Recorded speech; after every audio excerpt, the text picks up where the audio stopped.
Mesdames, Messieurs, bonjour. Voici les titres de ce journal. Ce 10 mai est consacré à une maladie rare auto-immune très invalidante, le lupus, une pathologie qui touche 5 millions de personnes dans le monde.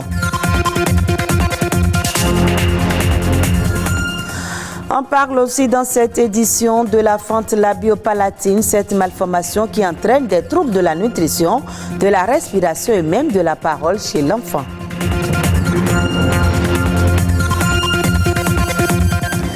Elle constitue une pratique à risque. L'addiction au make-up à long terme cause de préjudice à la peau. Comment s'y prendre pour ne pas endommager l'épiderme tout en se maquillant? On en parle.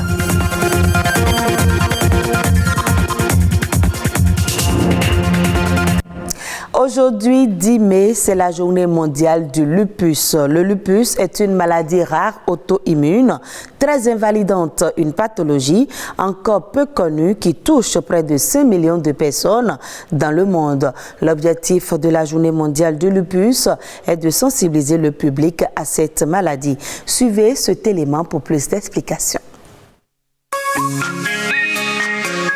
Le lupus, encore appelé érythémateux disséminé, est une maladie auto-immune, c'est-à-dire que le système immunitaire qui est censé nous protéger contre les microbes se dérègle et se retourne contre l'organisme. Il peut atteindre n'importe quelle partie du corps.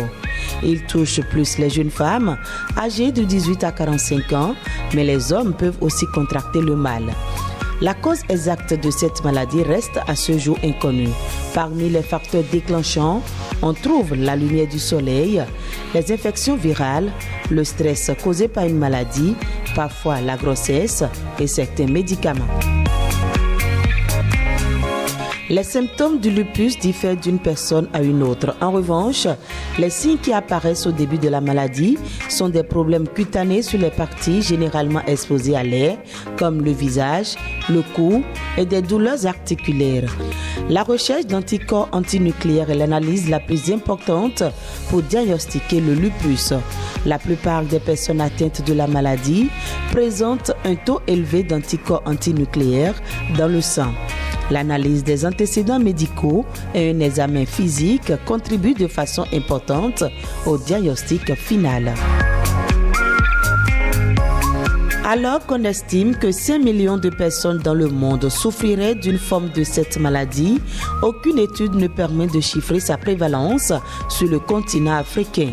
L'Institut Pasteur estime pourtant que l'incidence de cette pathologie est plus importante en Afrique qu'en Europe. Cette maladie non traitée entraîne souvent la mort, notamment en cas d'atteinte des organes. Même si aujourd'hui encore, on ne guérit pas définitivement de lupus, des traitements existent.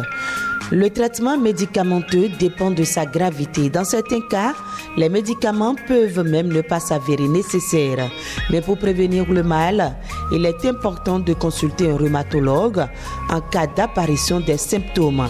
Les personnes porteuses de lupus doivent pratiquer des exercices physiques intensifs, adopter et maintenir un régime alimentaire équilibré.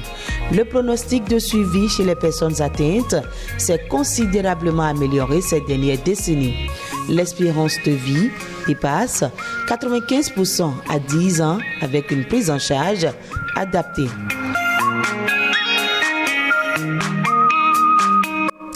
Parlons à présent du bec de lièvre, encore appelé fente labiopalatine. C'est une malformation congénitale de la sphère orofaciale. Elle perturbe plusieurs fonctions, entraîne des troubles de la nutrition, de la respiration et même de la parole. Comment détecter le mal et quelle conduite adopter quand on a un enfant qui souffre de cette malformation? Les explications d'un pédiatre. Il est reconnu que les malformations chez les enfants rentrent souvent dans le cadre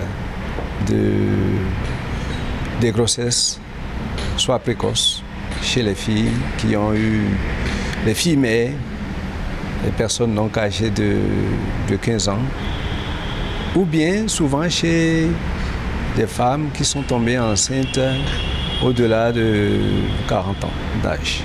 Il en est de même pour l'homme. L'homme qui se marie un peu précocement, qui fait donc enfant avant 15 ans, court aussi le même risque, ainsi que aussi les hommes qui sont au-delà de 40 ans. Pour les femmes qui vont régulièrement en consultation, le gynécologue obstétricien devrait normalement leur faire une échographie au moins 4 fois. Mais l'échographie au 2e trimestre de la grossesse permet de voir ces fentes qu'on constate au niveau des lèvres de ces fœtus. Il n'y a aucun médicament à donner de façon particulière à un tel enfant. Mais il y a quand même à apprendre aux mamans, selon la gravité de la fente labiopalatine dont souffre leur bébé, la manière de téter cet enfant pour que l'enfant n'inhale pas le lait, n'inhale pas la bouillie et consorts. Il y a une manière particulière de les nourrir et cette manière, les pédiatres savent bien le faire, les puéricultrices aussi savent bien le faire. Intéressons-nous maintenant au make-up, tendance ayant marqué une avancée spectaculaire dans l'entretien corporel. Le make-up est l'ensemble des artifices utilisés pour rendre le visage plus agréable. Mais derrière cette apparence innocente, cette forme de maquillage du visage peut avoir des conséquences néfastes sur la peau à long terme. Certains effets indésirables, parfois graves, surviennent suite à l'usage non conforme des produits cosmétiques. Suivons ce reportage qui fait une incursion dans l'univers du make-up. Un visage radieux, au contour relevé. Le secret, le maquillage. Voici qui donne le sourire et qui rehausse l'estime de soi. Dans la pratique, on parle de make-up. Quand vous faites le make-up, ça cache toutes les imperfections.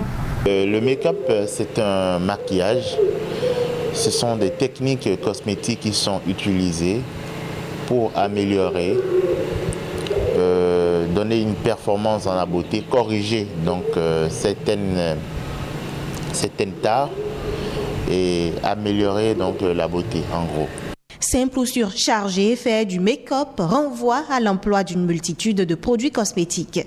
Vous avez besoin d'une bonne base pour que le maquillage ne coule pas. Vous avez besoin du fond de teint, d'une poudre, des fards à paupières. Les férus du make-up, on en dénombre assez pour multiples raisons. Pour moi, faire du make-up me permet d'abord de montrer autre aspect de moi et d'être plus jolie afin de pouvoir prendre des selfies. Je me sens belle quand je suis maquillée, j'ai plus confiance en moi. Mais il y a également des sceptiques. C'est pas mon fort, je n'aime pas le make-up. Quand je fais le make-up, j'ai souvent des taches au visage. En tout cas, je tombe malade. L'appropriation du make-up diffère ainsi d'une femme à une autre. Quant aux réactions cutanées signalées, elles sont liées aux produits utilisés. Le risque du maquillage est lié en général à 2 choses en particulier. La première, c'est qu'on a un produit qui irrite la peau. Et le deuxième risque, c'est que le produit appliqué puisse de façon immunitaire déclencher une réponse immunitaire et aboutit donc alors à un eczéma, c'est-à-dire une allergie de peau. Le conseil que nous on donne lorsqu'il n'y a pas d'allergie, lorsqu'il n'y a pas d'irritation, c'est qu'il faut prévoir donc alors une lotion micellaire pour faire un démaquillage correct, parce qu'il y a beaucoup de femmes qui ne font pas de démaquillage systématique, alors que ces produits en fonçant dans les pores peut donner en général donc alors de l'acné. Le démaquillage suivi d'un gommage régulier, telle est la routine à adopter quand on est accro du make-up. Vient ensuite cette autre mise en garde. Il faille que nous utilisions des produits de très bonne qualité. Parce que quand ce n'est pas de bonne qualité, c'est farineux déjà. Quand c'est la poudre, quand c'est le fond de teint, ça fait comme un plâtre. C'est pas lisse. Se maquiller ou faire le make-up reste un choix de vie et non une obligation. De nombreuses astuces existent au naturel et permettent d'embellir la peau. Voici les autres informations pêle-mêle. La nation en bref porte la signature de Arnaud Adadja.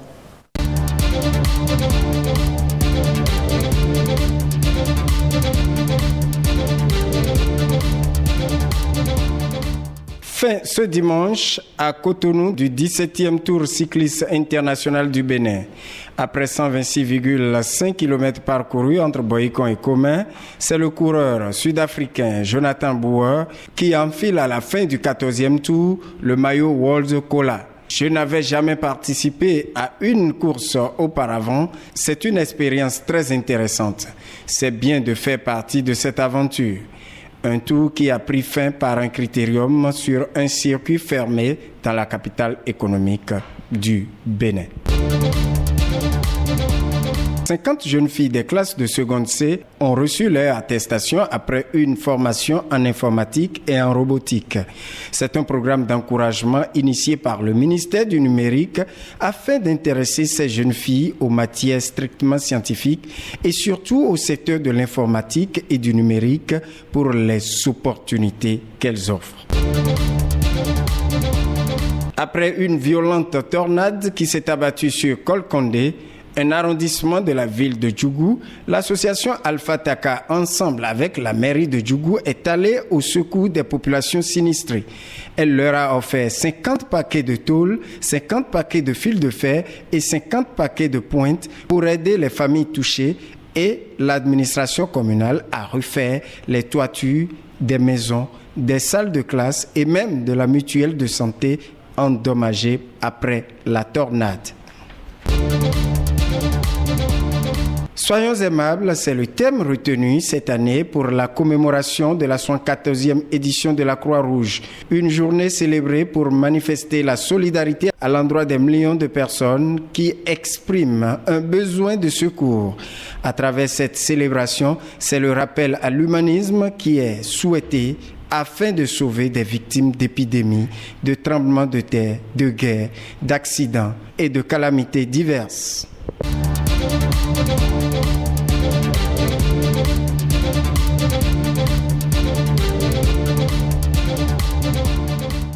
Et ce sera tout pour ce journal. À revoir sur le www.ortb.bj. Merci de votre aimable attention.